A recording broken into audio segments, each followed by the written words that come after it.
Hi everyone, and welcome to the Primitive Lifeways channel. My name is Jeff. In this video, I want to take you step by step in recreating one of the most deadly and wicked projectile points in North America. That's the barbed point.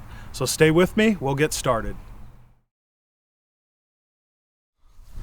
Okay, so here's the flake that I'll be using, and I'm first going to abrade it, remove some of those sharp and weak spots,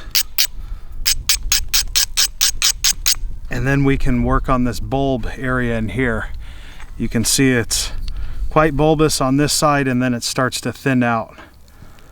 I want to start making this flake a little bit more uniform.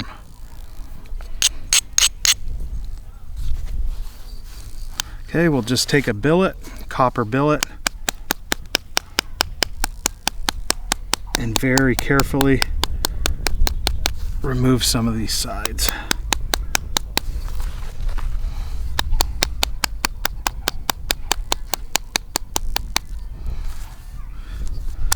Same thing on this other side.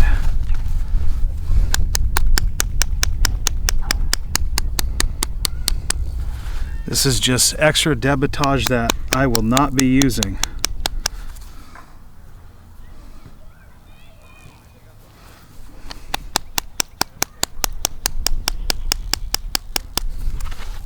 Okay. More right there. Okay. All right, so I'm going to transition into a pressure flaker, once again my Ishi stick, and we'll start removing material on this bulbous spot on this underside. You can see this is where my platform is set up, so I'll just grind that edge and start removing flakes, long flakes.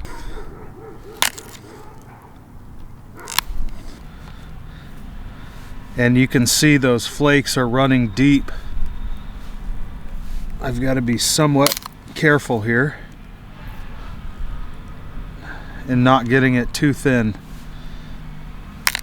Another area that I need to focus on is right in here. So right in here there's a high spot, a little bit of a bulb, and then on this side you can see I was removing some flakes.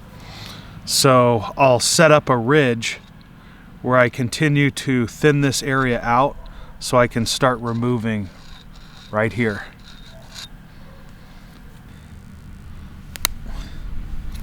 That was a good flake. Another one. And another one. You can see how far that flake traveled. Nice. That previous flake, it kind of crushed, but I still got it to travel quite a bit.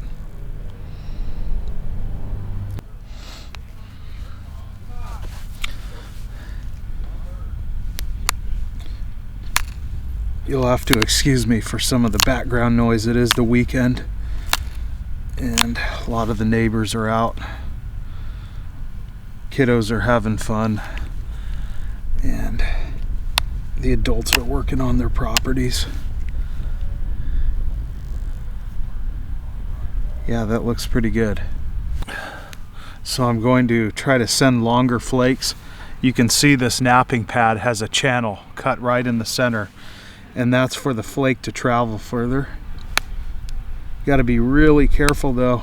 I hold this flake real light with my fingers. If I press down, it'll crack right in half.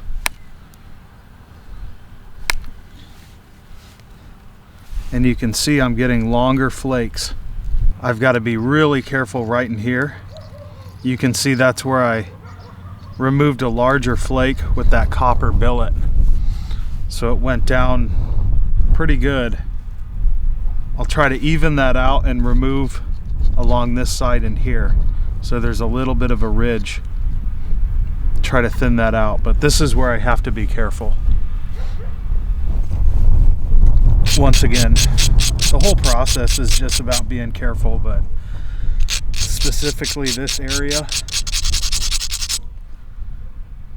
it can present issues. All right. Yeah, perfect. Went a little bit deep, but it shot across, and I'm going to try to follow this new ridge right here. You can see that ridge.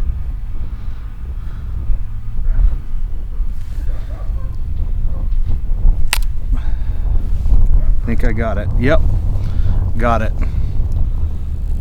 So now that's nice and flat. Little bit of a ridge right here. I can worry about that later as I refine the point. You can see it's starting to shape out. More work. More work in this area here. A little bit heavy in material right on this side. So I'll set up my ridge and my platform, and I'll start shooting flakes across.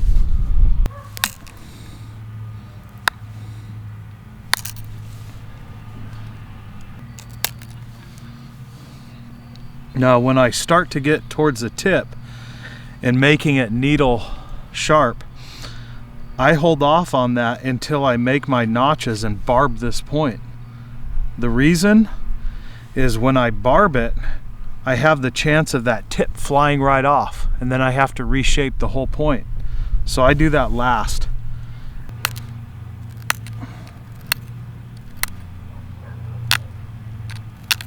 Okay, so here's my point, and it's now time to notch it. So I'll use my black leather hand pad, but what I'll do to help you out to see it is I'll take this tan hand pad and I'll demonstrate what I'm doing. So I'm just going to abrade the bottom just slightly, and I'll remove 2 larger flakes on both sides and chew away at those thinner areas. And I'll repeat that process until I barb the inside of this point. So once again, pop out 2 large flakes and then chew away at the inside. First, once again, real light abrasion so the copper nail or your antler tine can bite into the flake or bite into the platform.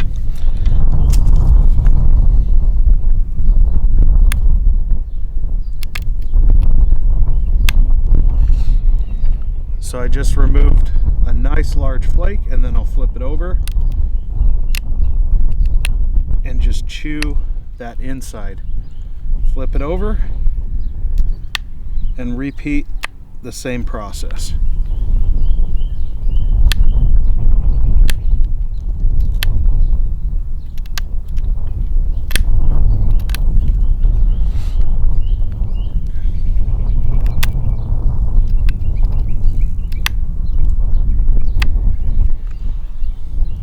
And it's really important when you do this to keep the tool nice and sharp.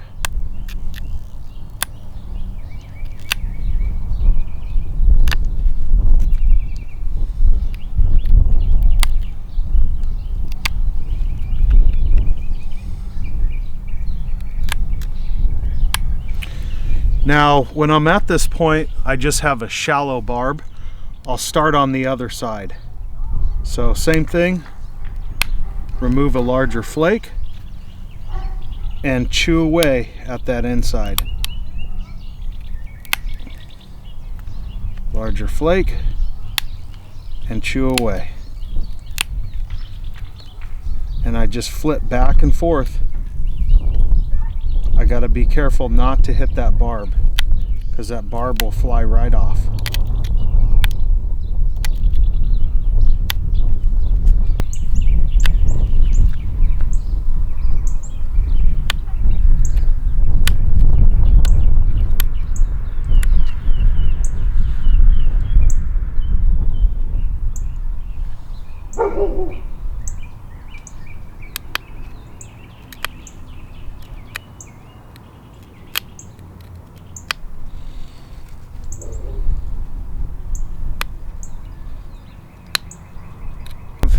Okay, so here we are. You can see I have my notches and my barbs on the side.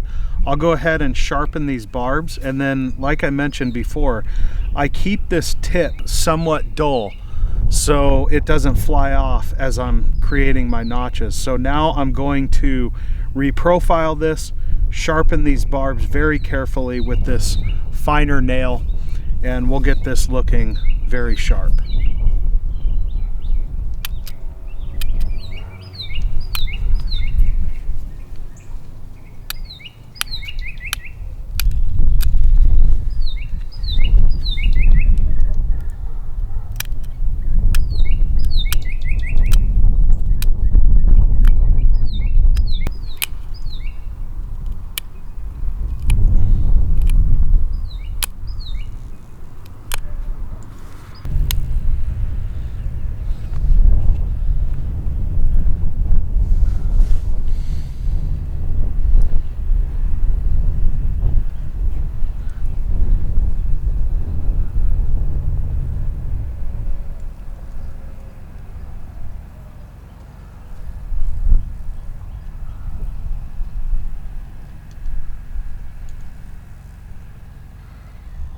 So here's a biface that I made off camera, and this one's made out of obsidian. It's a bit larger, so it will make a great atlatl point or even an arrow point, depending on how deep I get these barbs and how fine I profile it. Once again, this tip is not sharp. I left the tip somewhat dull, so we are going to follow the same concept of notching and barbing this point. We'll start off in these corners below the shoulders and start chewing in. So we remove a flake, chew in, but I have a beautiful platform set up. The only thing I need to do, a little bit of abrasion. So here we go.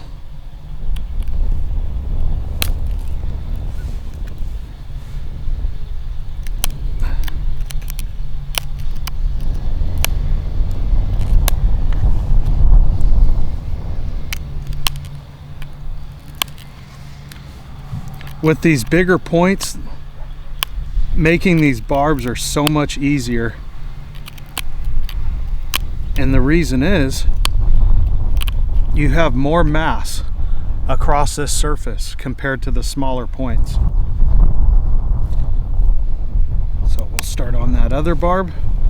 Removed a nice flake there. That one traveled quite a bit.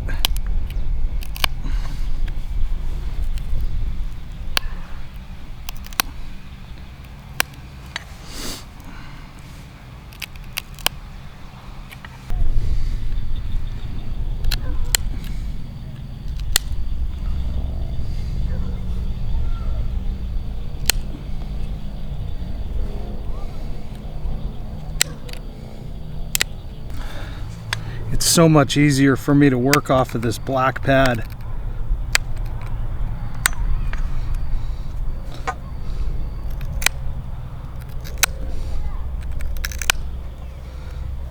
Now I'm going to kind of narrow this stem just a little bit.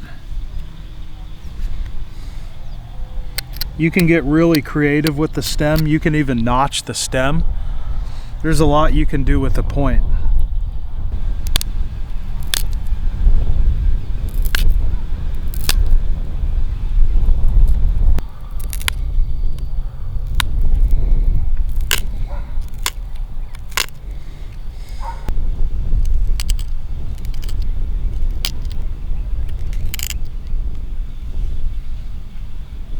And that, my friends, is a wicked dart point. Very, very sharp, serrated on the edges, and you can see quite thin.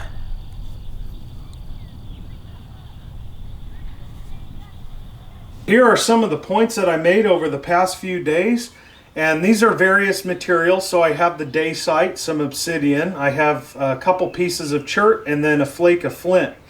All of these are wicked sharp and deadly. They would be used on various size game. These two would be great for bobcat, even coyote, and then the rest would be great for deer, even elk, depending on the bow and arrow that's used with the point in conjunction. All of them are serrated and barbed, as you can see. These are the two that I made on camera. This day sight flake would be great for, once again, deer or even elk, and then it would be used on an arrow shaft or an arrow foreshaft. This obsidian would be great, again, for deer or elk, on an atlatl dart foreshaft or a main shaft, no problem whatsoever. So I want to point your attention to this point here. So you can see it's just an obsidian flake, nice and thin, very sharp at the tip. It's serrated, barbed, and then you can get eccentric with these points and get quite creative. I went ahead and notched this stem. Now if you want to see how well this point flies, I can lash it onto an arrow shaft and cut through hide. I can show you how well it performs. If that does interest you, go ahead and leave a comment in the comment section below.